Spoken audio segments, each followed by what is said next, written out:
Vamos começar então?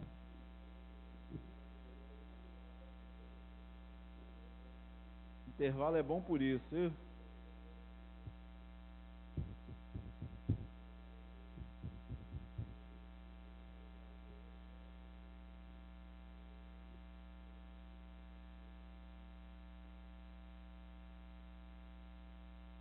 Pode fazer.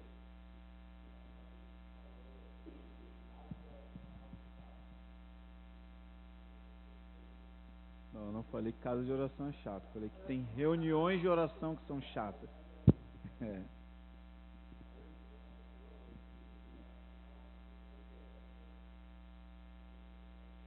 Aham.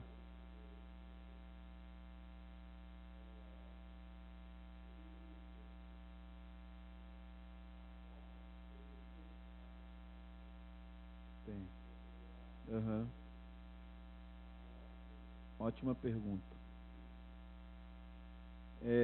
Quando eu disse que existem orações, reuniões de oração que são chatas, não significa que elas têm que ser chatas.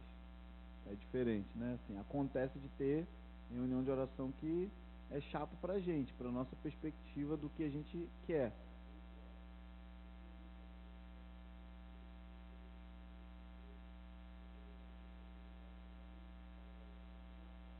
Aham, aham, aham. É, claro. Isso, isso. Eu conheço a casa de oração no Japão. Conheci o líder de lá no IHOP. E tem brasileiros envolvidos, mas a maioria é japonês mesmo. A maioria. Então, não precisa ser chato e Deus está mudando isso muito, porque a promessa é que Ele nos alegraria na sua casa de oração. Então, Ele está associando alegria com oração. Mas existem vários fatores culturais que fazem com que a oração seja chata, tá? Então, é, vamos lá. Primeira coisa que a gente tem muita dificuldade é que a gente acha que oração tem a ver com oratória. Então a gente acha que o tanto de horas que eu gasto falando no microfone é o que vai trazer eficiência para a minha oração. E isso às vezes faz com que o ambiente fique sobrecarregado de chatice. É, então, na casa de oração, a gente encoraja que as pessoas não passem de 5 minutos com o microfone na mão falando, quando elas vão orar. Não passem de 5 minutos, porque isso é muito chato. Então, quando você está orando, tenta marcar 5 minutos orando, assim. Tipo, muito tempo. Cara, a mente das pessoas vai vagar. Você vai pensar no feijão, no bolo, na carne, na salada, no carro para lavar. Você vai vagar, não adianta. Então, o que, que a gente ensina as pessoas? A gente ensina elas a orarem a palavra, o que a gente chama de orações apostólicas. Talvez de tarde eu vou ensinar melhor isso. Então, o cara vai abrir um texto, Efésios 1,17. Ele vai dizer: vou orar pelos pastores de Macaé a partir de Efésios 1,17. E aí ele lê o versículo: para que Deus derrame espírito de sabedoria e revelação. Pai, eu te peço, derrama sabedoria e revelação no pleno conhecimento do teu Filho sobre os pastores de Macaé. Abre os olhos do entendimento deles para que eles vejam quem é Jesus. Amém. Acabou. Fui objetivo, orei a Bíblia, todo mundo está feliz, todo mundo diz amém. Acabou. Então isso faz com que a oração fique dinâmica, tá? Uma outra coisa porque a gente tem dificuldade e que motiva as pessoas. Nossa cultura é uma cultura órfã. A cultura brasileira é marcada por orfandade. E nós aprendemos que oração tem a ver com sofrimento, por causa da nossa tradição pentecostalista. Aquela coisa de orar de joelho, bota o milho lá para sofrer. Então a gente está associando sempre oração com chicote. Só que Jesus associou oração com o relacionamento de uma criança e um pai. Quando ele ensina a oração, primeira vez que Jesus vai ensinar sobre oração, a primeira palavra que sai da boca de Jesus é Abba. Isso chocou os fariseus, porque a palavra Abba é uma palavra aramaica que era dita por crianças que tinham acabado de desmamar. O que Jesus está dizendo é: quando você for orar, você pode dizer papá, como uma criança que está aprendendo a dizer o nome pai. Ele trouxe a oração para um nível de relacionamento e de simplicidade tão grande, e os fariseus ficaram endemoniados com isso. Eles não suportaram a ideia de que falar com Deus é: papai. E normalmente a ideia que a gente tem é que Deus está com raiva da gente, Deus está nos criticando, e Ele é um patrão com uma prancha na mão, anotando tudo que você faz de certo e errado. Quantos de vocês aqui pararam de orar porque deixaram de orar? Tipo, vou orar segunda-feira, aí você falhou, e aí você não volta terça porque você está com vergonha de Deus, porque você acha que Ele está triste porque você não foi lá. Isso não é o Deus da Bíblia. Deus ama você, ponto. Deus é o seu pai, ponto. Se você lê a Bíblia, Ele te ama. Se você não lê a Bíblia, ama. Não tem um dia que Deus acorda com azia e fala: acho que eu não vou amar ninguém, estou com mau humor.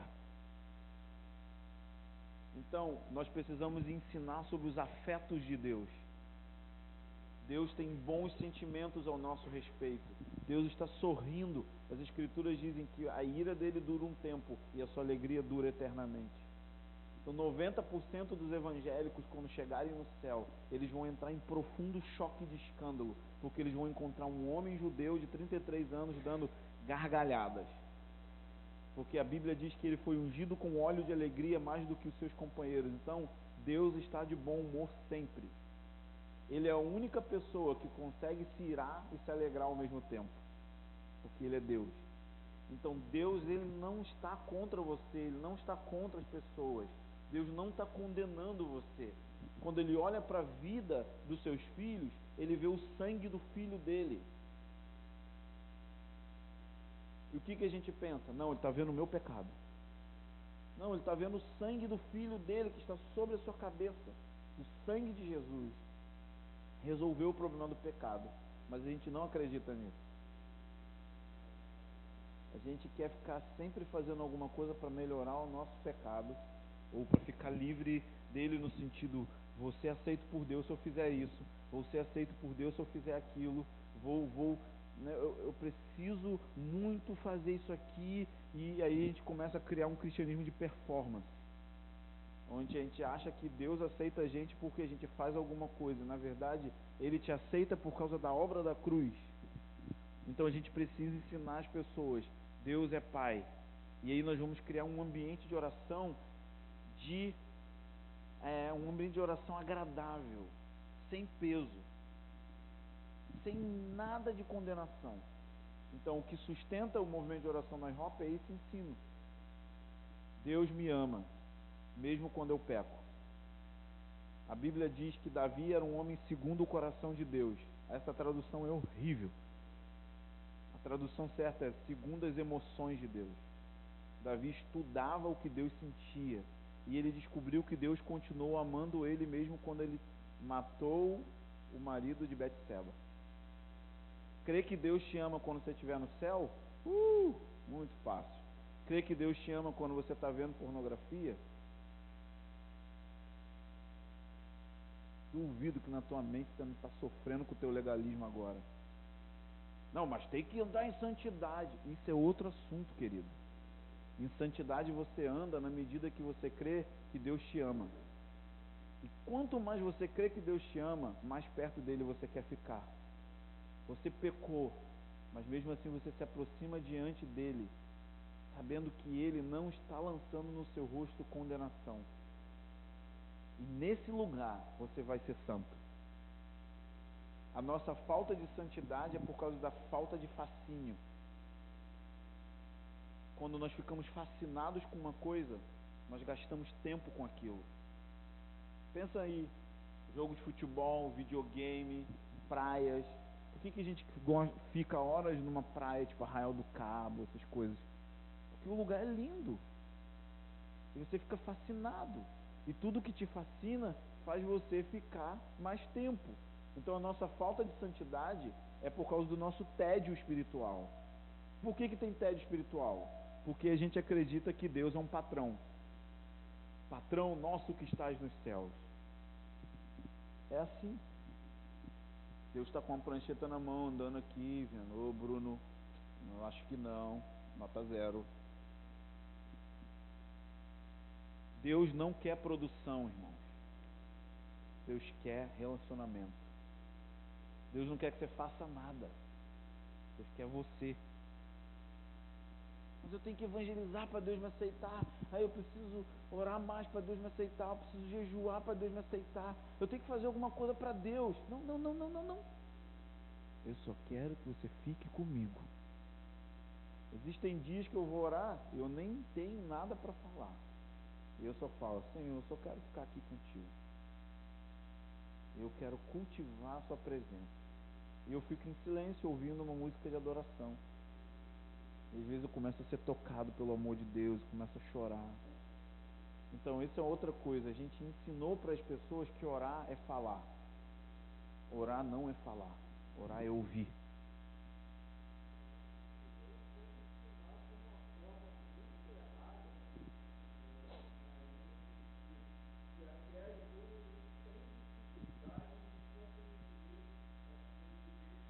É.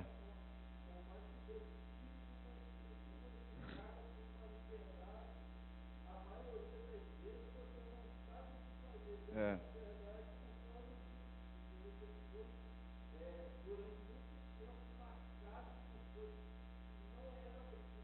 É. E cria uma fortaleza mental, né? Você só pensa daquele jeito ali. Eu fui curado, muito curado por isso. Porque eu ficava estressado com as pessoas porque elas não iam nas reuniões. Eu ficava estressado porque elas sentavam na última cadeira. Porque última cadeira para mim é tipo aluno que não quer ouvir o professor. Nossa, essa aí é nova. Mas assim, eu sei que tem gente que senta atrás porque não quer prestar atenção e tudo assim, só que isso não é problema meu. Eu não tenho nada a ver com isso. Eu preciso amar o Senhor e amar as pessoas. Se elas querem ouvir isso ou não. Então eu fui muito curado, porque eu estava lendo um livro, tem um livro do Mike Bickle que é sobre a vida de Davi. E o livro é Segundo as Emoções de Deus, o nome do livro. E ele enfatiza exatamente isso. Por que Davi foi um homem segundo o coração de Deus, sendo que ele foi o cara que pecou mais do que Moisés? Se fosse para escolher por lei, Moisés era o cara. Se fosse escolher por santidade, Daniel era o cara. Por que é Davi que é o cara que é segundo o coração de Deus e porque é dele e das suas entranhas que vem o Messias? Por que Davi? O cara que vai lá e come pães do sacerdote sem poder, o cara que manda matar um soldado fiel para ficar com a mulher do cara. Cara, ninguém aqui ia querer Davi na equipe de adoração. O cara tramou, cara. O cara era tão fiel que falou, eu não vou deitar com minha mulher, os soldados estão na guerra. E Davi, manda para matar, manda para matar. E ele explica que a diferença de Davi e todos os outros é que Davi era um estudioso das emoções de Deus, e estudando as emoções de Deus ele descobriu, Deus me ama mesmo quando eu peco. Esse é o segredo para as pessoas ficarem motivadas para orar. Ensine isso a elas. Pegue a parábola de Lucas 15. Lucas 15 diz que tinha 100 ovelhas. Uma ovelha desviou. Gente, o que é desviar? Sair do foco, mas literalmente, o que é desviar? Quando você fala assim, o irmão desviou, o que ele está fazendo? Isso, ele está pecando. E as escrituras dizem que esse pastor vai atrás da ovelha que está lá na balada prostituindo e ele coloca ela no ombro, traz ela para casa e manda fazer uma rave, na linguagem atualizadíssima. Ele fala, reúna os amigos e vamos celebrar. Gente, que Deus é esse que acha o ser humano no pecado, coloca sobre o ombro e manda fazer uma festa? Se eu fosse Deus, eu ia quebrar as patas da ovelha. Quebra para nunca mais desviar. Pá, tá bom. São as parábolas. Aí você vê a dracma perdida, diz que achou a dracma, chama os vizinhos, vamos celebrar. Deus está se alegrando mesmo quando o cara está desviando. Não é que Deus assina embaixo do ato do pecado, é porque Deus não consegue deixar de te amar mesmo quando você comete o ato do pecado. Isso é escândalo. Um amigo meu disse: se a graça não te escandaliza é porque não é graça. A graça escandaliza mesmo. Você fica assim: não, eu tenho que pagar alguma coisa, não é possível. Não tem algum chicote, um espinho? Me dá alguma coisa, Deus. Não, eu vou fazer uma festa, eu te achei. Pensa no filho pródigo. Nós normalmente pregamos o seguinte: não, Deus só vai te aceitar se você se arrepender. Não é isso? Já viram essa pregação? O filho pródigo volta para a casa do pai, não porque ele se arrependeu, ele teve fome. Depois ele se arrependeu, ele fala: pequei contra o céu, contra ti. Mas inicialmente, a volta dele para a casa do pai é: rapaz, a boia lá em casa é melhor, eu vou voltar. E as escrituras dizem que o pai ficava todos os dias num lugar alto, esperando ele voltar. Esse ensino vai empoderar as pessoas para orar muito mais. Deus sente coisas boas ao meu respeito, mesmo quando eu estou fraco, mesmo quando eu estou pecando, mesmo quando eu estou debaixo de tentação. Deus me ama. Esse é o ensino. Isso eu ouvi Deus falar comigo lá no IHOP, quando eu estava lendo esse livro. Eu ouvi a voz de Deus no meu ouvido dizendo: eu amo você, não porque você é disciplinado, mas eu amo você porque você é meu filho. Não tem a ver com as coisas que você faz para mim, tem a ver com quem você é.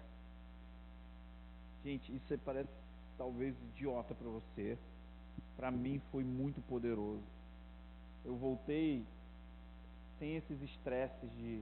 Eu falei para a comunidade, falei: pode ficar em casa vendo novela. Gente, está liberado. Vai. Eu não vou brigar com ninguém mais. Eu vou ficar aqui amando Deus e amando as pessoas. Foi isso.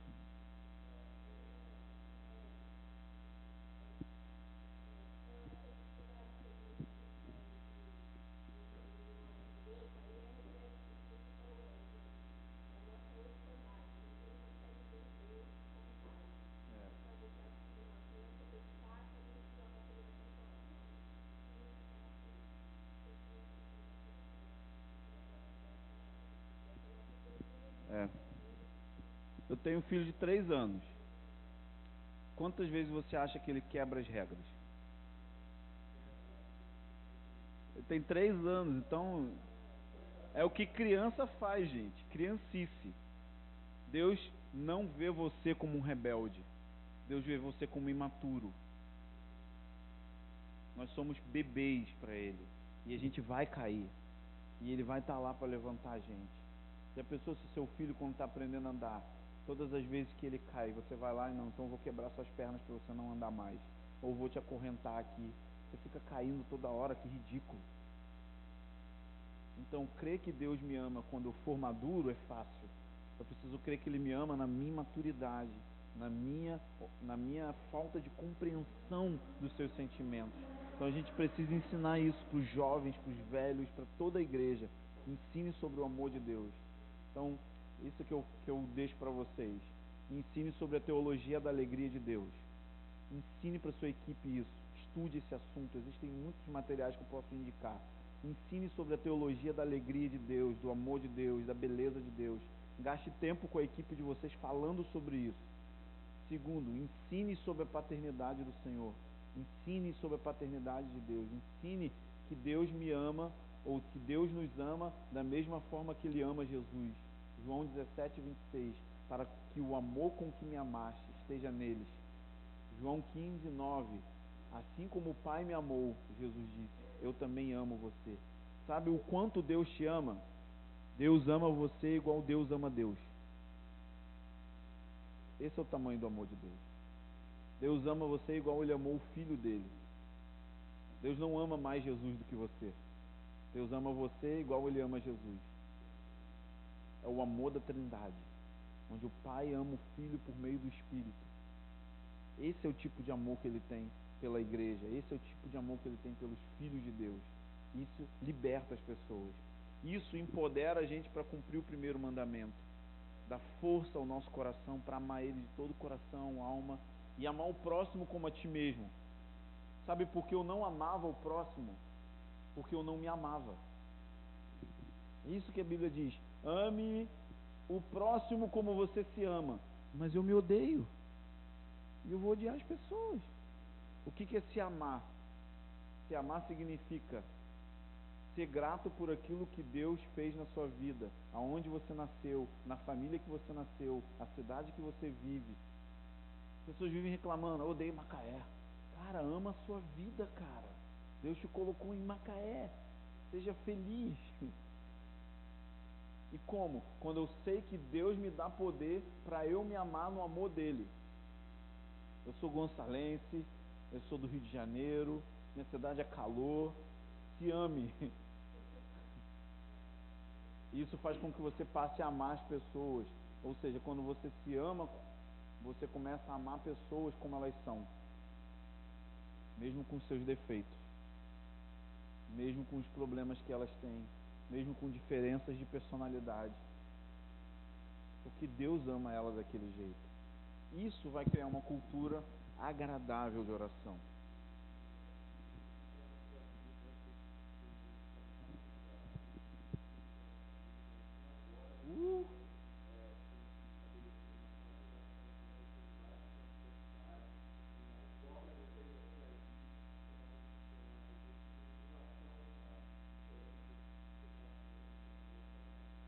Vocês vão ter que gastar muito tempo com ensino, conferências, trazer pessoas para falar sobre esses assuntos.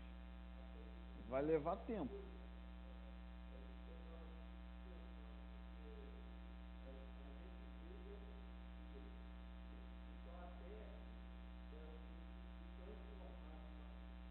Leva tempo.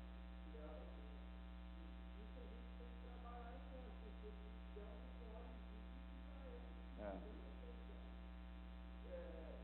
Cara, isso aí que você está falando é a coisa fundamental para a casa de oração. Porque as pessoas vão vir e depois elas vão falhar e elas vão faltar. E aí quando elas voltarem a gente vai querer enforcar elas. Mas na verdade o que a gente deve fazer é celebrar elas. Que bom que você veio hoje. Tá um mês sem vir. Beleza. Mas que bom que hoje você veio.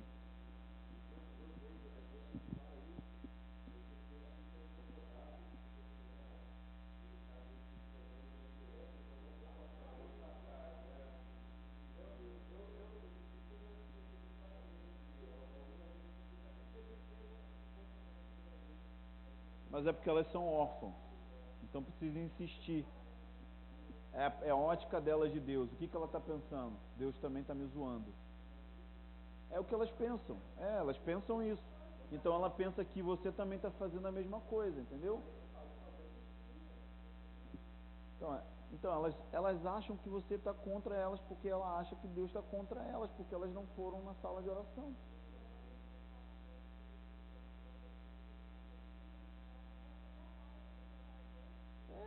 Seja simpático. Cara, que bom que você está aqui, velho. Maneiro. Eu tô feliz mesmo de te ver aqui.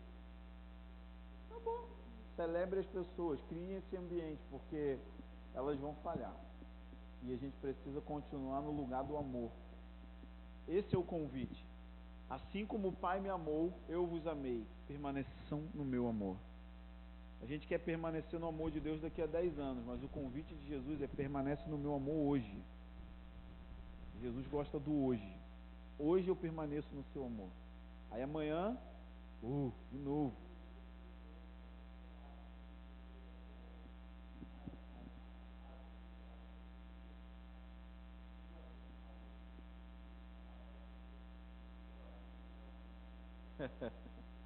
Nunca é o tempo.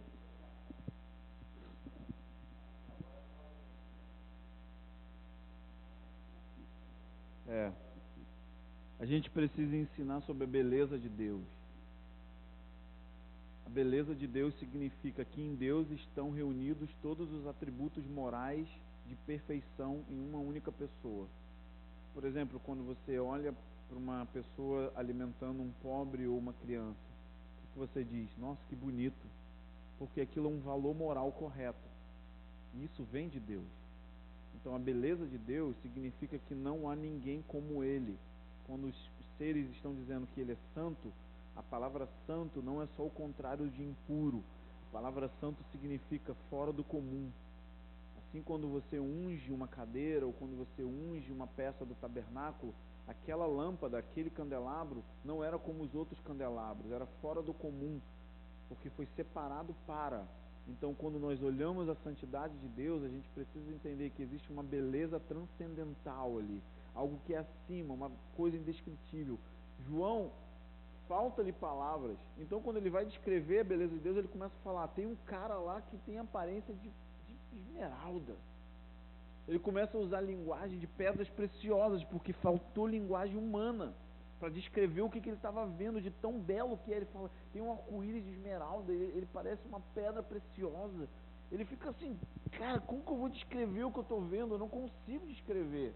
E isso que deixou ele tão chocado, que ele olhou que os 4 seres estão dia e noite, a eternidade inteira, cantando só que ele é belo.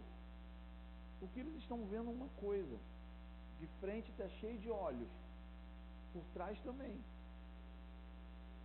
Toda hora eles estão olhando uma única coisa.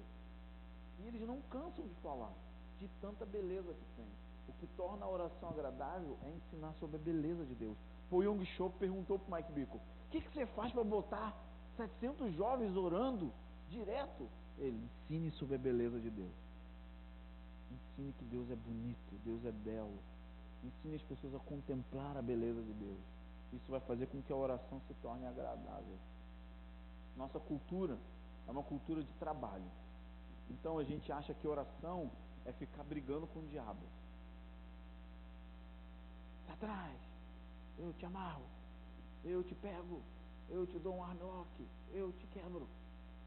Isso cansa. A gente tem que trocar nossa cultura de oração por uma cultura de admiração da beleza de Deus. Estudar quem Ele é no lugar de oração. É isso que tem que mudar. Isso vai fazer com que as pessoas orem muito mais do que, por exemplo, várias motivações, né? Vamos orar porque a gente quer um avivamento. Aí o cara ora 5 meses, velho. O avivamento não vem, desiste. Vamos orar para que você não caia em pecado. Cara, todo dia o cara vai ser tentado e vai ter dia que ele vai falhar. E quando ele falhar, ele vai pensar: pô, acho que Deus não está do meu lado, não. Então, todas essas motivações que a gente usa direto, elas não são a motivação ideal para motivar pessoas a orar. Ensine: Deus é amor e Deus é bonito. Essas duas coisas vai fazer com que as pessoas orem 10 vezes mais, com certeza. E vai remover essa nuvem de condenação das pessoas, que Deus está contra elas. Okay? Então, acho que isso é importantíssimo.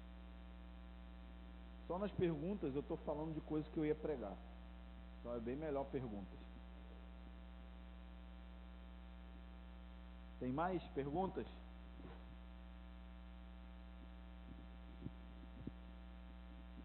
Eu indico para vocês as literaturas. Eu trouxe vários livros. Eu queria indicar alguns que... Uma dica que eu dou, e lá vocês podem fazer isso: monte uma biblioteca dentro da sala de oração, onde as pessoas podem alugar um livro para ler, por exemplo, na hora de um turno, ou qualquer coisa do tipo. Então, tipo, ela vai toda quinta. Aí ela toda quinta pode ir lá pegar o livro, ler um capítulo, coisas do tipo. E eu trouxe vários livros sobre oração, que todos eu já li e que influenciaram profundamente na minha teologia do assunto. Então, não sei se vocês já conhecem Os Segredos do Lugar Secreto. Esse aqui eu indico para que vocês façam uma série de mensagens na comunidade de vocês. É um capítulo de 2 folhas e vocês podem estudar ele na comunidade. Segredos do Lugar Secreto, escrito pelo Bob Sorge. Ele é lá do IHOP, esse senhor.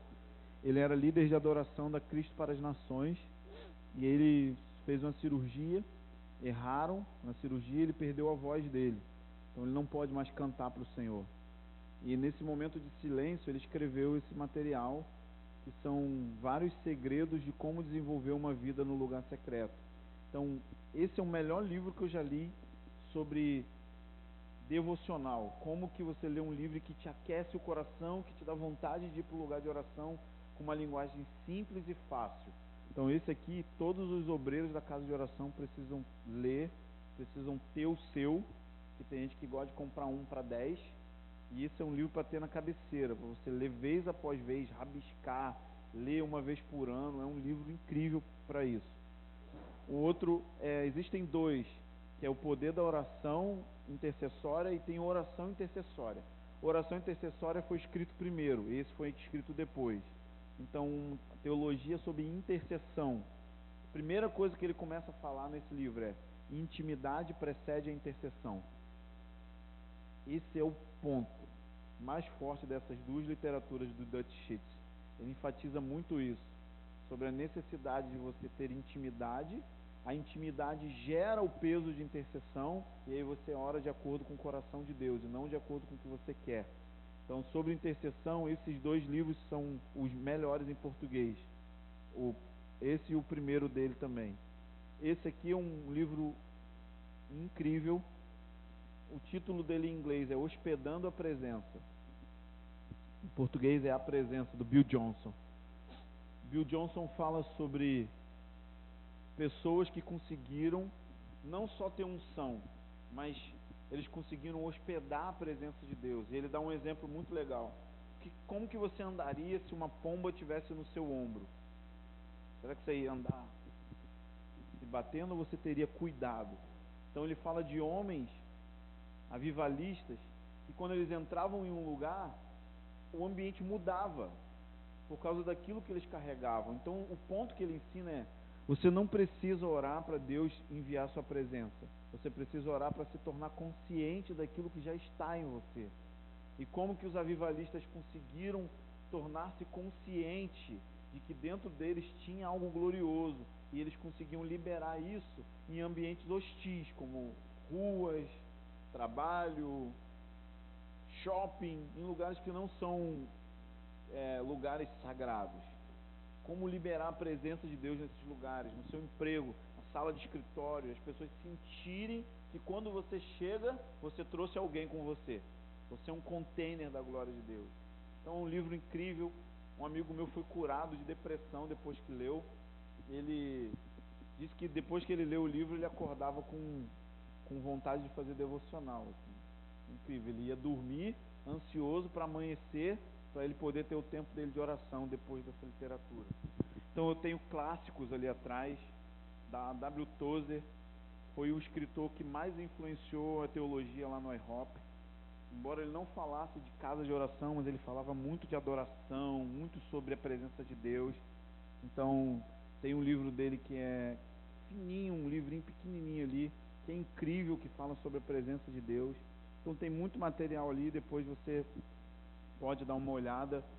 E tudo que eu leio, tudo que eu vendo, eu leio. Então eu faço um bom trabalho para você. Eu leio um monte de coisa, jogo as porcarias fora e trago só coisa boa. Eu sou o garimpeiro dos livros. Então, eu tenho 20 minutos.